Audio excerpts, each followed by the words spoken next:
ولی به یه راه پرت میری داری میشی چپ نرو هنو رو پایی پس سرد نشو اینم میدونم بیناجی سخته ولی راهی که رفتی و عوض نکن روز بعد عادت شد مثل قبری تو باش بلند شد مثل من کم نذاشته کم بود وقت ترس نداشتون از دور دست خنده بود تو غمهاش هست تحصیلاتش و درساش هست نیازی نی باشی همراش بس این است تنهایی تو شبهاش ترسه خیال رویای رب داغ‌تر شد نگاه آدمو ترسناکتر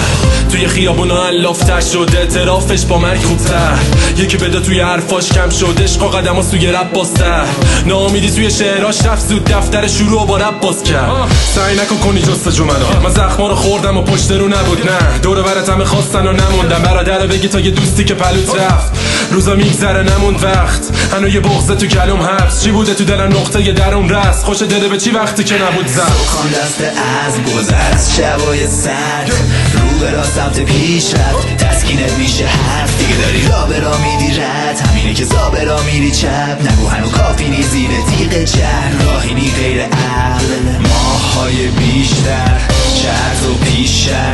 دروازه های زیبر گیج از این بر مسیر و تیشش همیشگی هست همیشه این وضع ادامه داره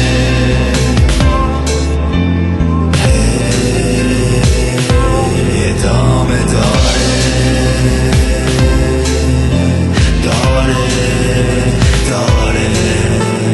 دفتر مداد رو میز مینویسه حرفا رو صداش رو بیت تنها و چشاش خونی شاید توی تنهایی نگاش کنی این بارو بذار برو شاید یه رو خنده رو گذاشت جلو کنارشی پرچم و نگاش بکن شب و جای پاشو از غم صداش بپرس کم اهمیت شدش پسری که بود اقلیت خودش قیافه رو نکرد مادش توی پیاده رو مسیرها رو میکرد گمش هزینه‌شو میداد باهش توی نتیجه ها یکی دیگه میزد دورش دیگه کینه هاشو یکی یکی میکرد بوتش ولی هنو میشه برگرده اول خودش